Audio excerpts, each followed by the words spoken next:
and see what it wants to do for the next round. So we're going to the next round. We're still looking for sponsorship, but I do want to thank Donnie and Barbara Holbrook, General Machine of Anderson, Silk Fence, JRD Hauling and Grading.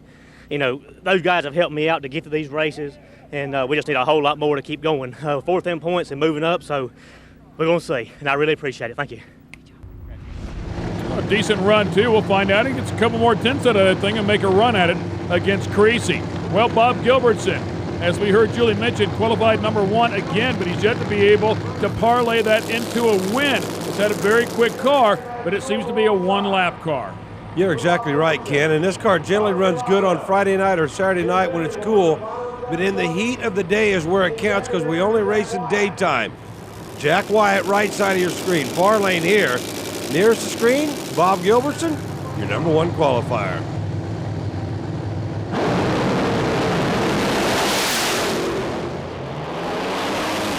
Man, and what an excellent drag race. I'll tell you, side by side to about half track.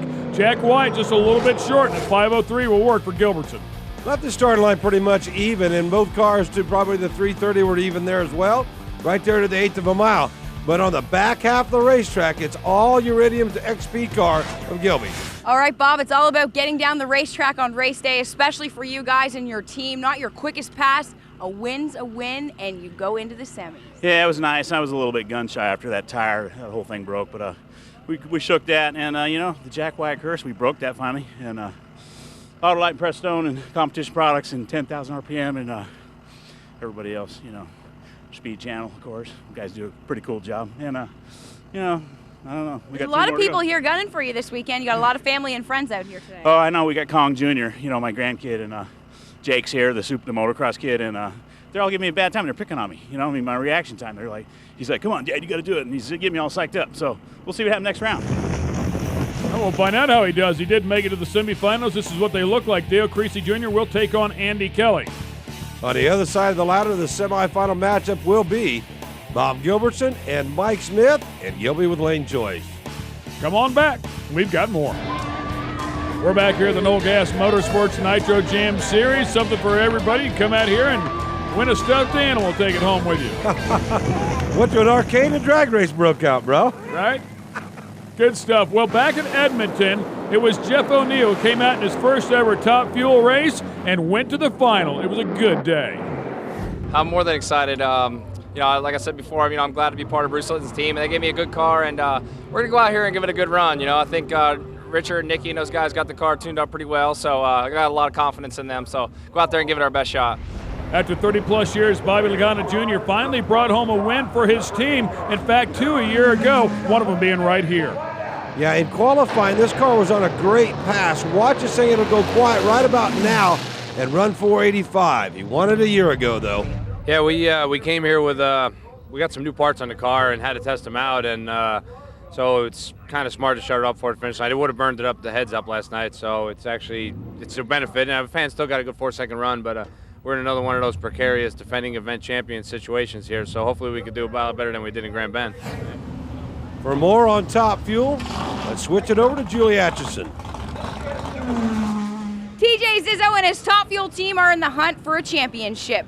They had that top spot taken away from them at the last race when Bruce Litton took the win. This weekend, they're qualified in the #1 spot. They ran a 461, 320 miles per hour. It's the second time they've been the #1 qualifier. They've won one Ironman this year and looking for win #2 here this weekend. And TJ, you know, it's been the battle of you and Bruce all season. Yeah, it's really exciting. Only in the IHRA do you get penalized for qualifying #1.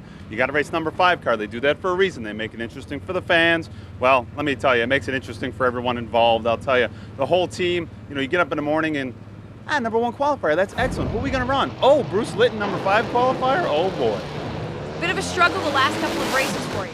Yes, it has. I mean, not necessarily. Yeah, we've struggled a little bit here and there. We went out first round in Edmonton after qualifying #1 by Bruce Litton's second car.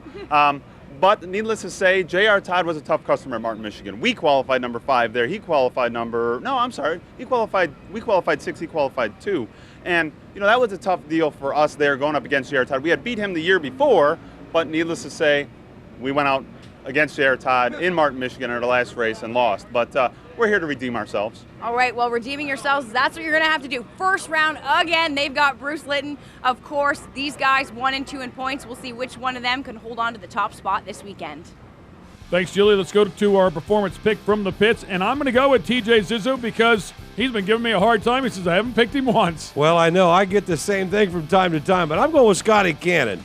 Scotty is also way, way, way overdue for a win here in the Top Fuel category.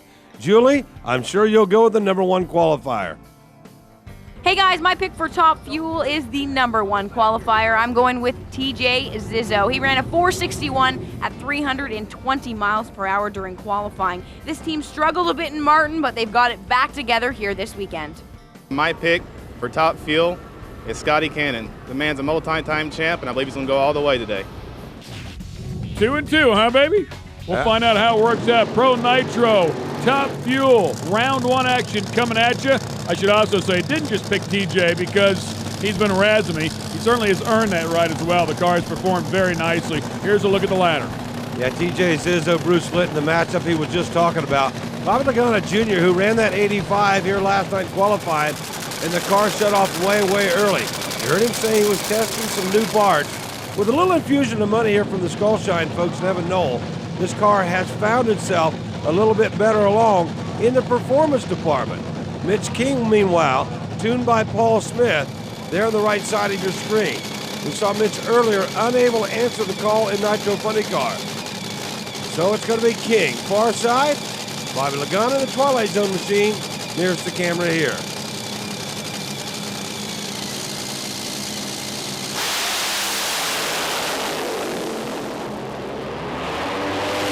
Mitch King dropping cylinders right off the bat in the far lane. Bobby Lagana Jr. takes the first step in backing up a win from a year ago. He goes 482. Watch King's car, right side of your screen. Drop cylinders, as you mentioned, Ken. Bobby's car right down the middle of the lane, moves on just a touch, but he will take the win, 482. All right, Bobby, you predicted this car was going to run in the 80s. You ran a 482 with the 6 to take the win, and this was a big round win for you. It was crazy.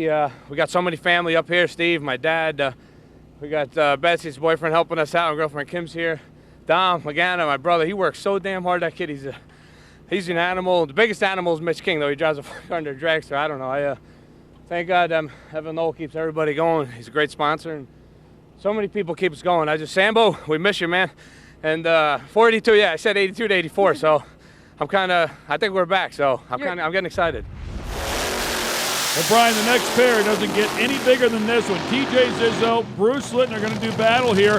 These guys are both in the hunt for a championship this year. They've been trading off back and forth with the points lead. Number 1 qualifier, TJ Zizzo. Number 5 qualifier, Bruce Litton. And Bruce Litton now has brought on the second car, the one of Jeff O'Neill, that we saw go to the final round in Edmonton. Now, a lot of guys say, well, they brought out a blocker or whatever the case might be. But for all intents and purposes, when you bring out a second car, you're able to collect data. Data at that particular racetrack is very critical when you're running for a world championship. So Litton, alongside TJ Zizzo, we heard TJ say earlier, had a rough go of it a couple previous events, would like to make up for it right here. And it's over. Bruce Litton goes red by 15 thousandths of a second. 466, 318. Nice lap for TJ. Man, oh man, .015 and your day is done. Man, that is the second red light of the season, unfortunately, for the Lucas Oil Torco Bruce Litton trailer sales machine. But watch Zizzo's car on the right side of your screen.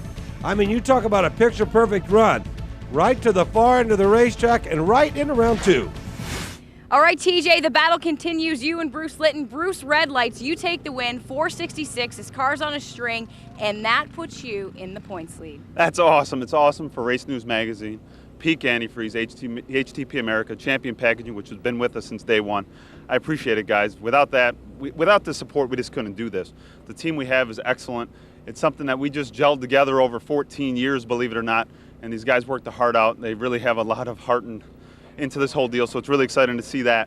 But that particular pass, I saw Bruce way out there. I'm like, what in the world is that? am I that late? You know? And then as I'm going down a quarter mile, it's amazing what you could see. I see the wind light on the top of the scoreboard. It's amazing what you could really see with these things when the car is running that smoothly. It was a nice, smooth pass, probably our smoothest pass